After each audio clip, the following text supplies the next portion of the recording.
Hey there, comic friends. I'm Travis, and it's new comic book day. Yay! Or at least new comic book day for me.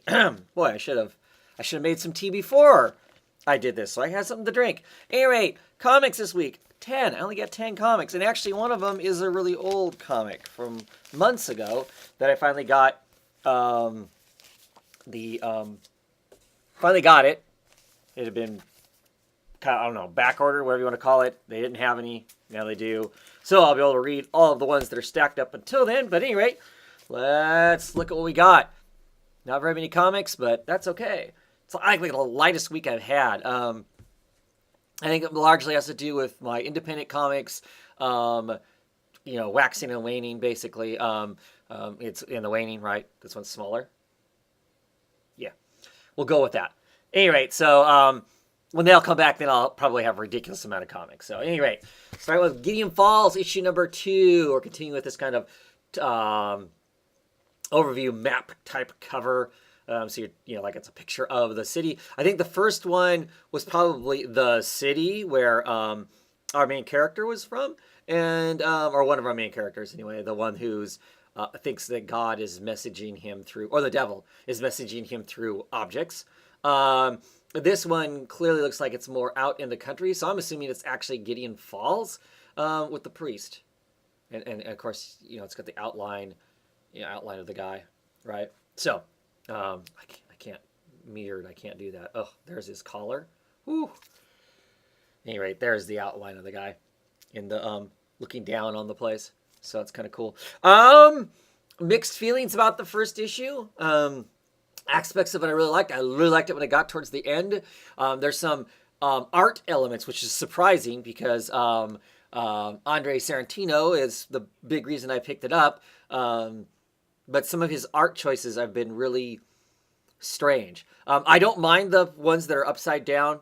Like we're getting like the two main characters, seemingly juxtapositioned to each other. So one's right side up, one's upside down, panel to panel, panel to panel. I don't have a problem with that at all.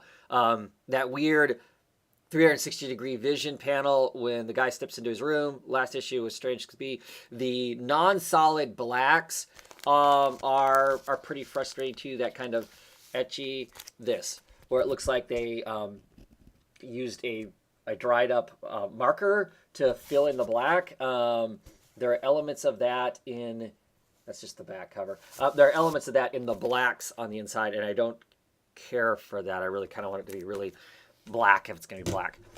So we'll see.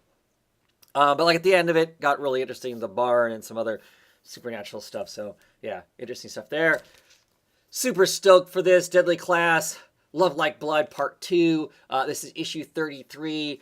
There's another great mirrored cover of sorts. Marcus and Maria. And there's Victor, and I can't remember Victor's sidekick's name. But last issue was totally nuts. The action was super high. Things were exploding all over the place. We'll see here who survives, maybe, out of that whole thing. Always excellent. Always good. Detective Comics 978. Batman Eternal.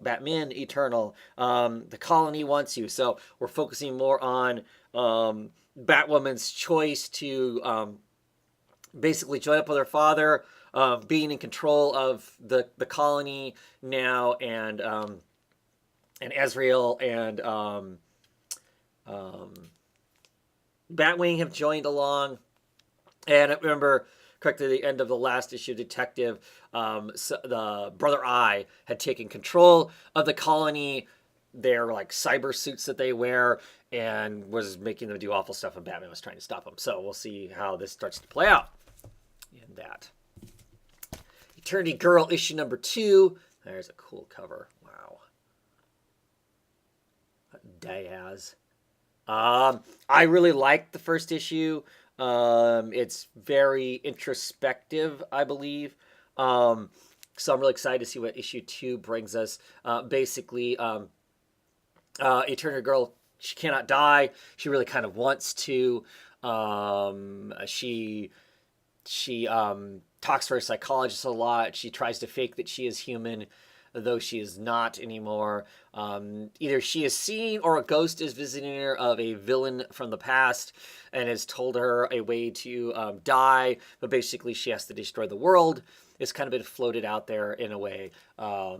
Just really, really good. Excellent, excellent. First issue. Very excited to see what goes on with the next issue. Very thoughtful.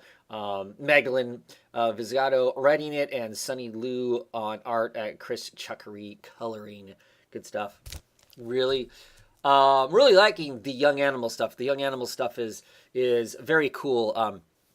It feels more like what Vertigo used to be, and but different in that a lot of it seems very introspective of sorts. It's very in the heads of the people that are in the stories, and it's more character driven, heavily character driven, as opposed to there's an objective that they have to meet, plot. So I really dig that. Really, really dig that.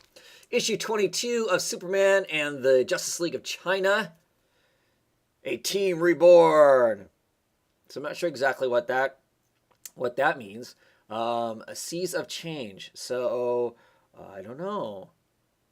A different cover artist makes the characters look a little different. We'll see what goes inside. Really like this. Just a straightforward superhero book.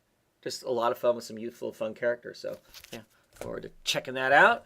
Oh, yes. Next up, we have Red Hood and the Outlaws, issue number 21. And that was the Penguin's first mistake. That cover. Dexter Soy back on art. He didn't do the cover. Not sure who did the cover, but I love seeing the Penguin blow smoke in Red Hood's face. We'll see what's going on. What's going on with Bizarro in this. He's still doing the juice, doing the liquid kryptonite, which is kind of keeping him smart, but is also addictive, and he's now starting to suffer the effects of being addicted. So he's not quite as smart, and he's hallucinating a lot more. So I'm not sure how much that plays into it, but I always like the Penguin too. So looking forward to seeing where that goes. Red Hood has been a great book. Evolution. Oh, this is Animosity's Evolution. Issue number 5. Which has been interesting. Now this is more of a crime story in this case. That's why it has the kind of noir look. They're exploring who it is that killed some people and ate some cows when they weren't supposed to. They have strict rules about who is food and who isn't food in this new world where everyone is sentient and they're scraping to get by. This little society that Wintermutt is running.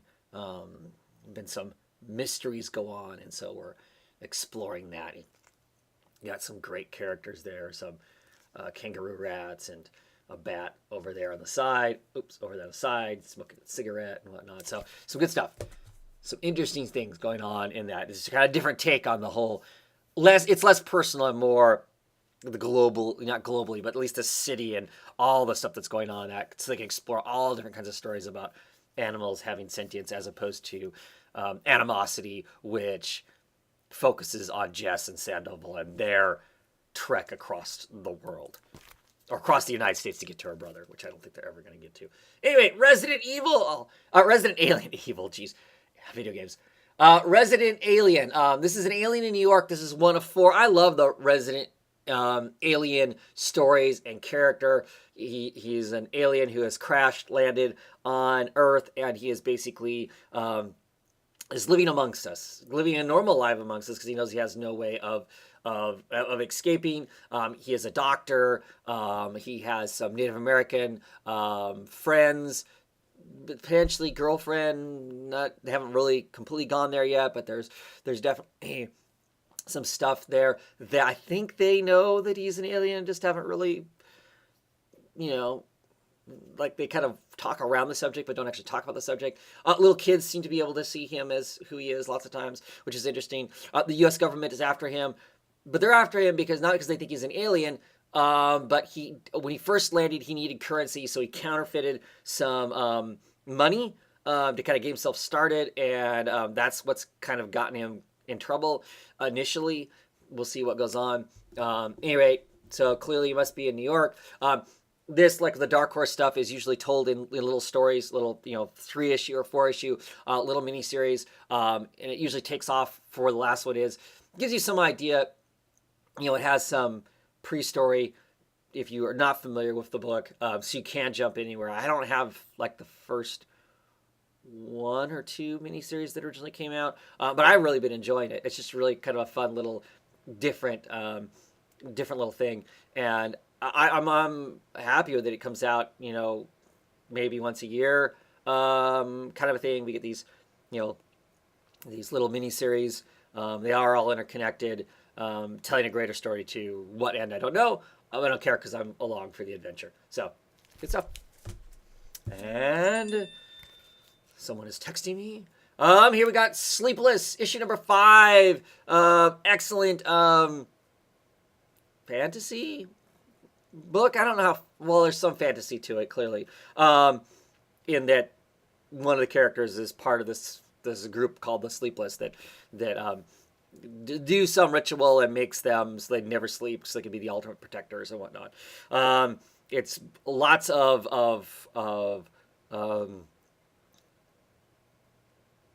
court, high drama. King has died, a new king has taken his place, and where does a bastard child of the dead king, how does she fit in with the new king? Because technically, if you're going by bloodline heirs, she should be the next in line. A brother took it instead. Doesn't seem to be any ill will as far as that goes, but there's still all this heavy potential. And the new king has his own daughters, and they're about the same age, and there's some friction there. These women are, I don't know, are they late teens, early 20s, I would guess is their age. But there's, some definite friction between them. Really interesting stuff. Way more enjoyable than I thought I would. It had been originally billed as a romance novel. I mean, there is some, there's some building tension of desire there, but it's not, it's not a bodice ripper kind of a romance. So I'm really enjoying it. It's really kind of cool.